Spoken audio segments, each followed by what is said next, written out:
We Happy Few has had quite an odd journey to release. The game first launched in early access back in 2016 as a humble indie title. But the game we'll be getting when it soon finally releases in full will be completely different. We Happy Few is described as a first-person survival adventure game that lies somewhere between BioShock, Fallout and Don't Starve. It's not too far off now either, with a release date of August the 10th on PC, PS4 and Xbox One. But the game we're getting that day is not the game that the developers Compulsion Games released into early access back in July 2016. The game's still a first-person game, and it's still set in an alternate post-World War II 1960s in the fictional British city of Wellington Wells. It's a dystopian society where most of the citizens are hooked on a hallucinogenic drug that keeps them blissfully unaware about the truth of their world. The game started life as a self-published, crowd-funded project, getting over $266,000 in funding on Kickstarter. But things changed quite dramatically for the project when Compulsion Games announced they'd partnered with Gearbox for financial help to turn the game into a full-on AAA retail release. In an effort to explain how and why the game has gone through the big changes that it has, Compulsion Games producer Sam Abbott spoke to Game Informer recently. In that interview, Abbott said that, quote, "Things have changed an astronomical amount since the point it released into early access 2 years ago. Quote, when the game comes out, I think people are going to say that this is one of the games that has changed the most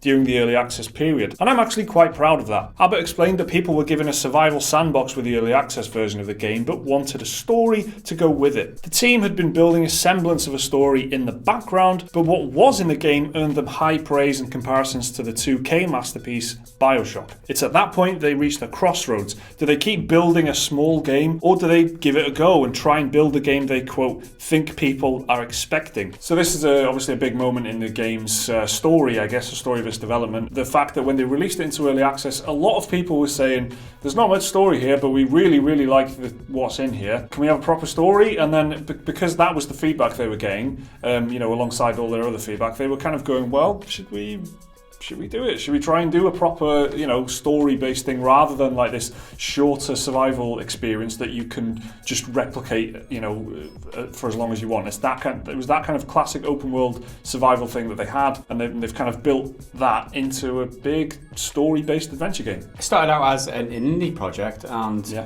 because of the feedback they were getting and all the investment that they had, this is the decision that they had to make as a games developer. Do they realise their ambition? Do they go for it? Do they try and achieve everything that they might want to achieve, or do they play it safe? And on this occasion, they've gone for it, right? They're looking to try and make the best game that they possibly could from the vision that they've got. Now, this is where it kind of muddies the water, because if you're one of the original supporters on Kickstarter, you were promised a certain version of the game, and then with all this feature creep, they call it, where they're expanding the scope of the game as they go along, it raises questions, right? Is this exactly what you wanted?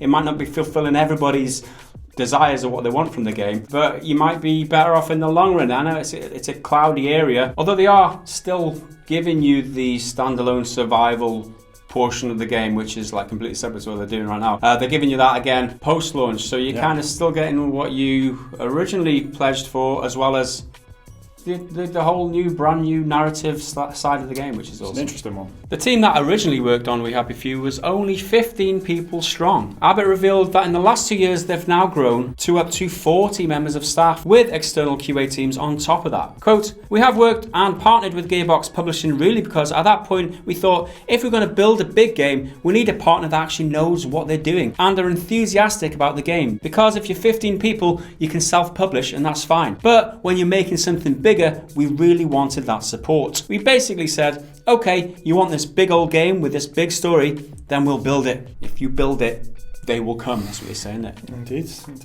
Field of dreams, right? So that's how we look at that. It's right though, isn't it? Yeah, I think so, yeah. It's a good film. What are you laughing at?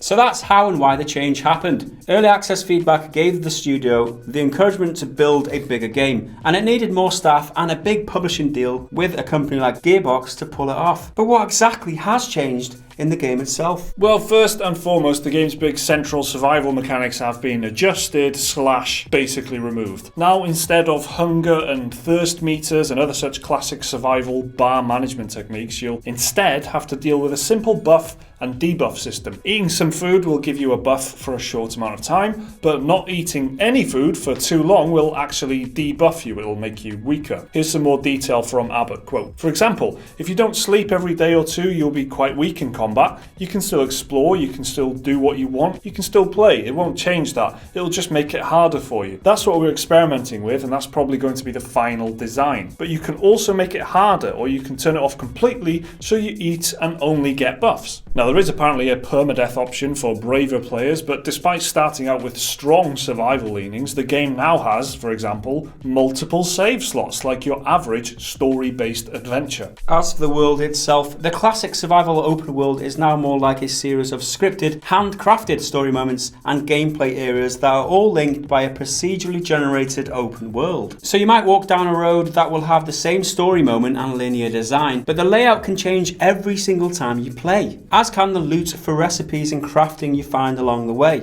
Side quests might spawn in one game but not in the next. And rather than be a single repeatable 1-hour experience like many survival games, We Happy Few is now much more like a traditional 20-hour adventure. Players will move between the character perspectives of Arthur, Sally and Ollie, who each experience the world differently and get different procedural worlds every time. But for those of you who dug the sandbox survival elements of the early access game, fear not, a standalone sandbox mode is coming at some point post-release. So that's We Happy Few is out on August the 10th, and Microsoft have had a close relationship with them for quite a while. The developers, they had like an exclusivity deal announced before the deal with Gearbox and things like that to bring it to Xbox One and things. That is kind of no surprise then, I guess, that it's ended up where it has, which is the studio Compulsion Games being bought by Microsoft. Cast your minds back to E3 recently. Microsoft added 5 studios to their first party lineup.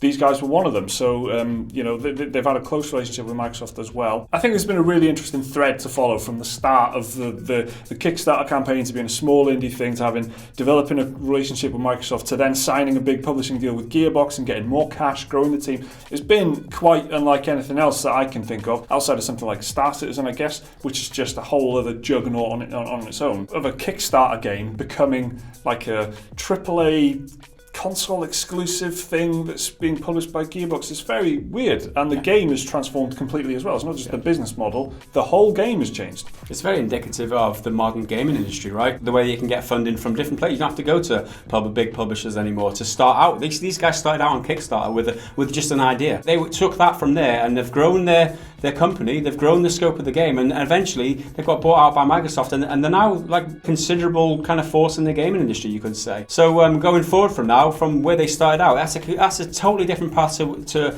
how a development company might have taken 10 years ago, for example, in the games industry. So it's a story of achievement for them personally, I feel, and having overcome the problems of getting rated in Australia to do with the drug elements in the game. Yeah. They've overcome that as well. So I feel like this is, the game is releasing very soon now. We'll have to wait and see how that turns out. They've done really well as a company during this period, that's for sure. I mean, the fact that it's still built on this procedural generation engine, which is perfect for a survival game, but now they've built a story game on top of that, and they've described the way they describe the open world is quite interesting. It's not just a traditional open world. It's just a series of events will happen and story beats will be hit. They'll all be connected with the procedural generation engine. So it's got like this No Man's Sky-ish element to it as well. So it's I don't know. It's a really interesting game. I hope it's good. Obviously, I hope it's a good game. I hope all games are good games, but I really hope that it's been, it'll turn out to be something really decent, and that all this long story to release will be, will have a happy ending.